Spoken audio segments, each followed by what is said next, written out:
Hello friend, welcome to my channel. हम discussion कर रहे थे कि ब्लड क्या है, हार्ट का डायग्राम के बारे में डिस्कशन किया था और ब्लड सर्कुलेशन के बारे में डिस्कशन किया था। आज हम डिस्कशन करेंगे ब्लड ग्रुप के बारे में। तो ब्लड ग्रुप की खोज पूछे तो 1902 में कार्ल लैंडस्टीनर ने की थी। उन्होंने 3 प्रकार के रक्त समूह बताए, ए, बी और ओ। ए में ए एंटीजन होगा, बी में बी एंटीजन होगा, ओ में कोई भी एंटीजन नहीं होगा। एंटीजन क्या होता है कि मनुष्य की जो आरबीसी होती है वो कोशिका कला में एक विशेष प्रकार की प्रोटीन, ग्लाइकोप्रोटीन होती है, उसी को एंटीजन कहते हैं, प्रतिजन कहते हैं। और ये 2 प्रकार के होते हैं, ए और बी। लेकिन बाद में डी क्रिस्टिलो तथा स्ट्रेलरी ने 4th ब्लड ग्रुप की खोज की, जिसको कहते हैं ए और बी। इसमें दोनों एंटीजन उपस्थित होते हैं, ए और बी। अगर ब्लड ग्रुप ए वाला है तो आरबीसी में एंटीजन केवल ए होगा और प्लाज्मा में एंटीजन केवल बी होगा। लेकिन बी ब्लड ग्रुप वाले में आरबीसी में एंटीजन बी होगा और प्लाज्मा में एंटीजन ए होगा।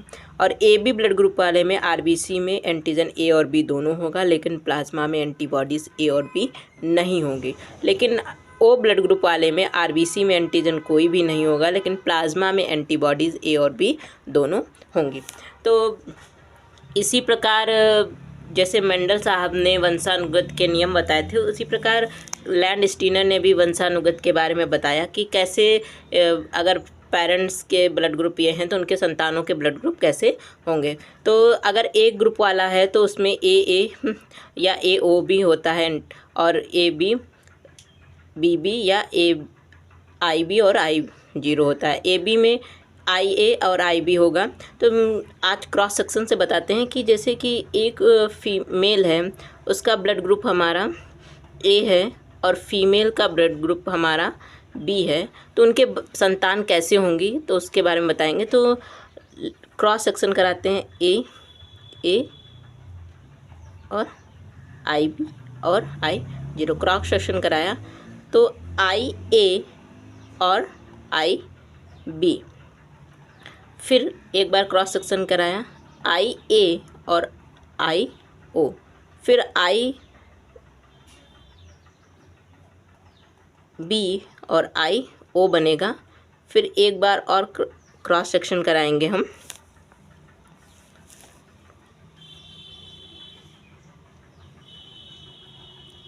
ए और आई ओ। तो कितनी संतानें हुई? 2 संतानें ए बी ब्लड ग्रुप की होंगी और 2 संतानें एक संतान हमारी किसकी होगी? ए ब्लड ग्रुप की होगी और एक संतान हमारी ओ ब्लड की होगी। मतलब चारों ब्लड ग्रुप की हमारे संतानें उत्पन्न होंगी। फिर लैब में कैसे पता करते हैं कि हमारा ब्लड ग्रुप कौन सा है, ए है, बी है या पॉजिटिव है या निगेटिव? तो उनके पास होता है एंटी सीरम होता है ए जो नीले रंग का होता है, एंटी सीरम बी जो पीले रंग का होता है और एंटी सीरम डी जो रंगहीन होता है।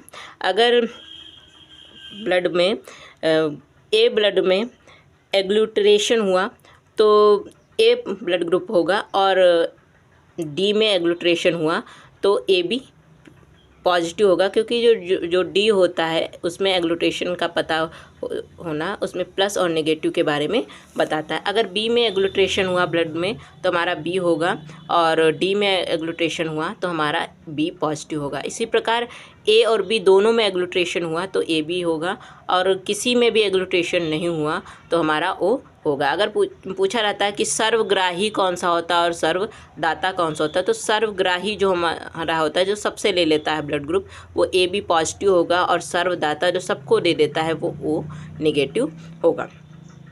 सर्वग्राही और सर्वदाता के बारे में ये पूछ भी लिया जाता है कंपटीशन में, मोस्ट इम्पॉर्टेंट है। फिर हम डिस्कशन करेंगे कि RH एंटीजन क्या होता है। तो RH एंटीजन की खोज 1940 में हमारे लैंडस्टीनर और वीनर साहब ने की थी रहीसस नामक बंदर पर।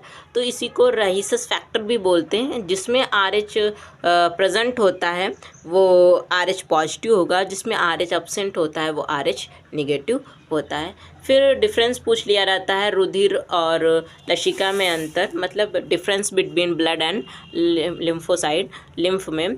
तो रुधिर और लसिका में डिफरेंस क्या बताएंगे कि जो ब्लड होता है, ब्लड में आरबीसी की संख्या अधिक होती है और लिम्फ में आरबीसी की संख्या कम होती है और डब्ल्यूबीसी की संख्या ब्लड में कम होगी और डब्ल्यूबीसी की संख्या लिम्फ में अधिक होगी। ये गहरे लाल रंग के होते हैं, जो ब्लड होता है वो गहरे लाल रंग का तरल ऊतक होता है, जो लिम्फ होता है वो रंगहीन तरल ऊतक होता है और इसमें प्रोटीन की मात्रा अधिक होती है, इसमें प्रोटीन की मात्रा कम होती है। इसमें ऑक्सीकृत रुधिर बहता है और इसमें ऑक्सीकृत ऑक्सीजन की मात्रा कम होती है। इसमें कार्बन डाइऑक्साइड की मात्रा कम होती है और इसमें कार्बन डाइऑक्साइड की मात्रा कम होती है।